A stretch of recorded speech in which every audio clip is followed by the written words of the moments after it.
Hey everyone, welcome to This Explainer. Today, we're diving into something wild. You know those fun, speculative sci-fi shows you end up binge-watching on a lazy Sunday?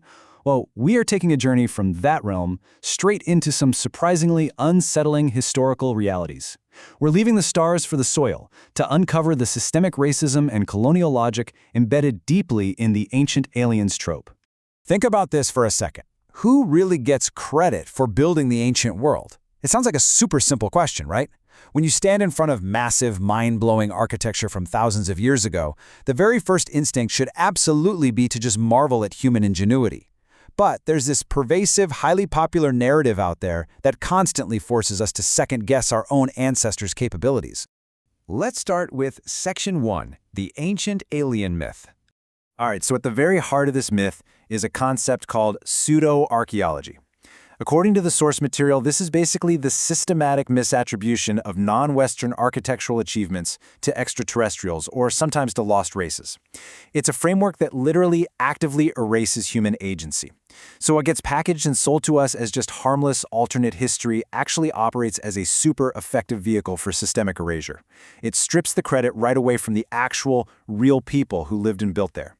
Our sources trace the roots of this whole erasure thing directly back to the 19th century. Have you ever heard of the myth of the mound builders? This was a completely baseless argument used to claim that sophisticated North American earthworks were built by some mysterious, lost non-local race, basically anyone other than the ancestors of First Nations peoples. Fast forward to 1898, and this exact same colonialist logic gets science fictionalized in stories like Edison's conquest of Mars, which literally pitched the idea that Martians built the Egyptian pyramids. And then, in 1968, Eric von Daniken published his Chariots of the Gods. He took those fictional speculations, repackaged them as literal historical truth, and effectively launched the modern ancient alien movement. Moving on to Section 2, the geographical double standard. Okay, look at how this theory is actually applied today.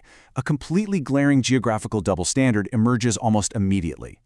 Consider these incredibly famous monuments in the global south, right? Things like the pyramids in Egypt or Great Zimbabwe. The authentic builders were the ancient Egyptians and the Shona people.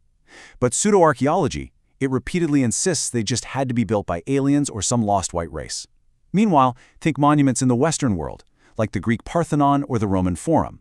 These required highly comparable, absolutely massive logistical and engineering sophistication. Yet, somehow, their construction is overwhelmingly accepted as an uncontested human achievement. No aliens required. This forces us to ask a really direct, honestly uncomfortable question. Why do aliens only seem to build in the global south? Our sources point out that this framework subtly but powerfully suggests that Western societies represent the absolute pinnacle of human achievement.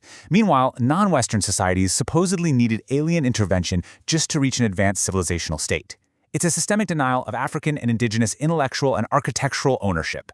Which brings us to Section 3, human genius at Hatnub.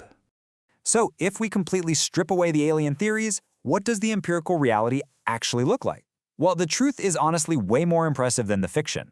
Empirical archaeology is continuously dismantling these extraterrestrial hypotheses.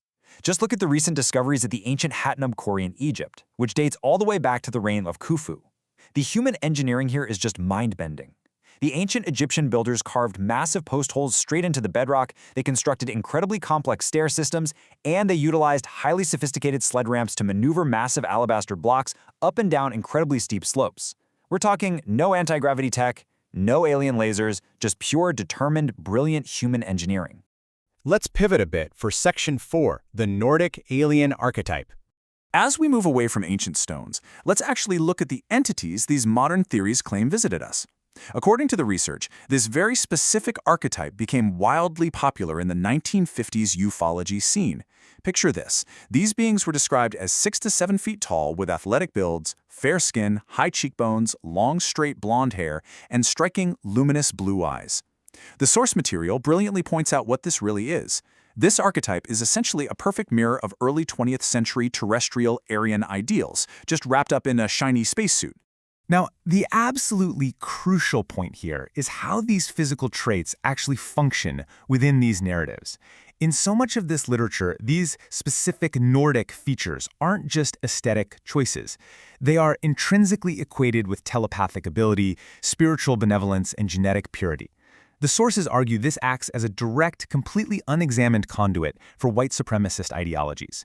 It is quite literally projecting 19th century race science onto a galactic canvas. And that leads right into Section 5, spacesuits and eugenics. Let's examine how this builds into an even more complex system of belief. We're going to look at a specific case study from our sources, the Billy Meier UFO cult, also known as FIGU. Meier's extraterrestrial narrative took these concepts to some truly alarming extremes. He literally claimed that extraterrestrial sons of heaven specifically fathered the Teutonic race, and he asserted that German was the ultimate truth language of the cosmos. And it gets darker. His texts actually claim that Hitler was destined to bring peace, but was, get this, hijacked and possessed by bad aliens hiding under the pyramids. Through these alleged Plejaren contacts, the cult smuggles in explicit neo-Nazi apologetics and incredibly rigid racial hierarchies, all hiding under the guise of cosmic history. The ideology gets even more prescriptive and honestly terrifying when it comes to controlling human populations. In Meier's foundational text, the Talmud of James Newell, which researchers have identified as a modern theological forgery, by the way, it explicitly demands that the guilty must be sterilized and castrated, so they learn in this life or the next. It strongly advocates for total biopolitical control. It frames abhorrent physical violence and reproductive suppression as enlightened extraterrestrial directives. The sources emphasize that these demands absolutely do not exist in a vacuum. Meier's intense focus on global overpopulation comes with demands for immediate draconian reductions in human numbers, demands which implicitly target populations in the global south. The research compares this pseudo-spiritual rhetoric directly to the horrific 20th century U.S. eugenics programs, which forcibly sterilized tens of thousands of marginalized individuals.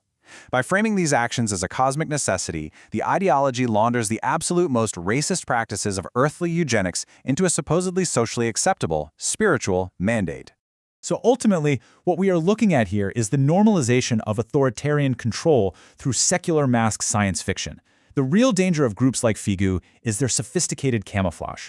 By wrapping extreme biopolitics, eugenics, and white supremacist archetypes in the sterile, really exciting language of quantum physics, aerospace engineering, and UFOs, they completely bypass the critical faculties of people who would normally reject traditional fundamentalism. It creates this closed-loop system of cognitive dissonance. So what should you really take away from all this? Well, when we consume media, we have to look really closely at the underlying mechanics of the story. If a seemingly fun, alternative history requires the complete erasure of African and indigenous human genius and replaces it with racially coded aliens handing down eugenicist mandates, whose future is it really serving? It's an incredibly powerful reminder to always question the narratives we are sold and to never forget the incredible verified brilliance of our own shared human ancestry.